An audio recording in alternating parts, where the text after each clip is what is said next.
Uma coisa que eu queria colocar é que o Guilherme Freire, ele realmente não deve ter lido Locke. Porque, para citar o Locke, no segundo Tratado do Governo Civil, como sendo alguma coisa que o público dele, ao ler esse autor, fosse chegar à conclusão que ele era uma pessoa que tinha uma visão de família que destruía efetivamente a forma como a família se comporta, e B, tivesse uma visão contra Deus, essas duas acepções são acepções profundamente estranhas para o Locke. Porque o Locke faz a sua derivação de propriedade através da noção da paternidade de Deus, e o capítulo sobre o poder paterno começa com ele dizendo que não acredita num mundo sem desigualdade. Então, a gente vai ver aqui em específico, porque são 2, 3 trecinhos aqui em específico, que vai ficar muito claro isso. Para aquele que lê isso, pode falar. Sobre Locke, que pega exatamente essa passagem, provavelmente um liberal ateu, existe, né, óbvio, ele pega exatamente essa passagem para criticar, para chamar o Locke de religioso. Sim, porque ele tinha. Ele bebia, de alguma forma, de uma tradição protestante, aí sim, ele pode ter seus críticos em torno disso, mas uma tradição protestante de direitos naturais, que era a própria noção do. Se não me engano, Hugo Grotius, que o Locke bebia, que era um protestante muito famoso pela sua grande defesa dos direitos naturais. Mas eu vou colocar aqui para ficar claro aqui.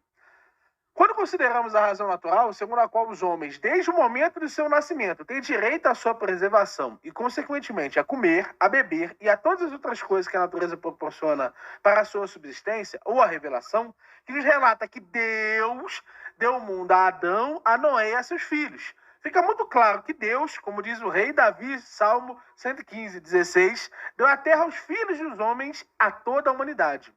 Mas, supondo-se isso, alguns parecem ter grande dificuldade de perceber como alguém pode se tornar proprietário de alguma coisa.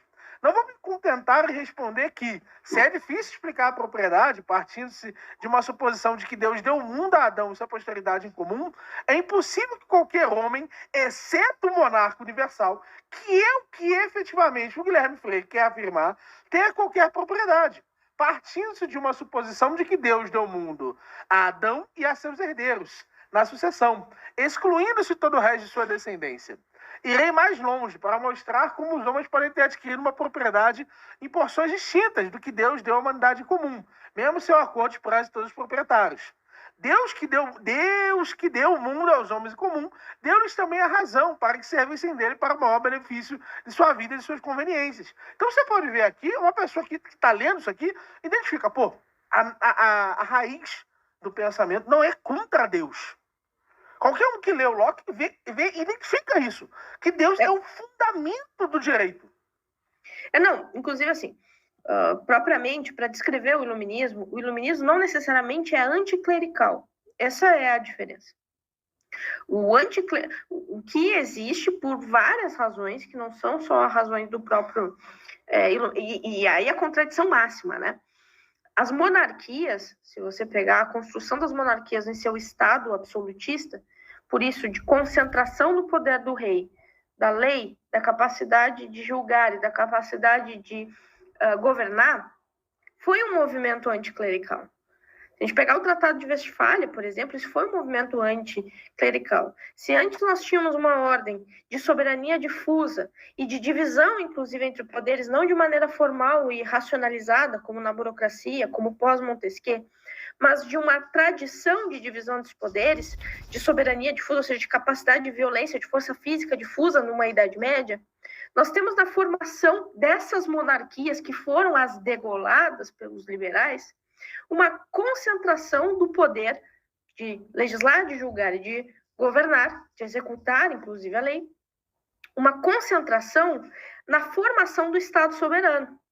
O Estado soberano moderno, ele define, estabiliza fronteiras, ele estabiliza também exércitos para conseguir controlar essas fronteiras. Esse é um processo de concentração, de centralização e verticalização de quem detém o monopólio da força. E mais, inclusive, ele submete a igreja à soberania do Estado. Esse foi um processo que não é um processo protestante, apesar da igreja chamar o Tratado de Westfália de um tratado protestante.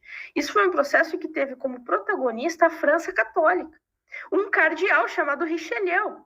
Veja como é muito mais complexo do que ele está tentando mostrar. Ou seja, a formação do Estado soberano em monarquias absolutas foi, em grande medida, contra os interesses da Igreja.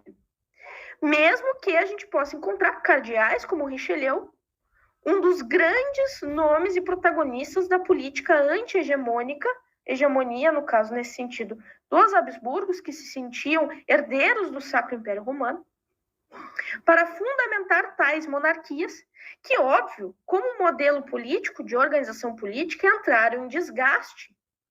Um desgaste que, bom, revoluções aconteceram, tanto revoluções do ponto de vista mais claro de revolução, que é a Revolução Francesa no seu ápice, mas também outros processos de transformações que também foram revolucionários, como a própria Revolução Gloriosa, por exemplo.